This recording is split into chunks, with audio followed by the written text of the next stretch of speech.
Hver á toppnum jólin, þannig að kannski velunin koma ekki mikið óvart en hefur spilamennska litlu slaldrarana en að komið þér óvart?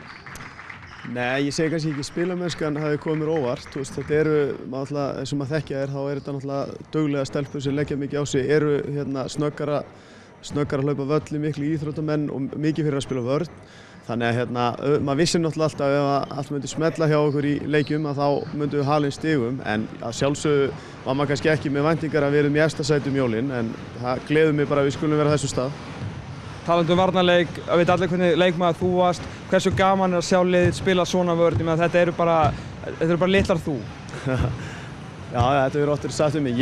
Mér finnst það mér finnst það ekkert skemmtilegra því að ég sé bara 5 inn á gólfi bara þvílíkt að leggja sig fram fyrir hver aðra og bara skilja allt eftir á gólfinu og við erum að koma úr leikjum með sigur og það sem að bara og jafnvel að vinna með einhverjum 10-15 stigum og fá stig, það er ekkert skemmtilegra.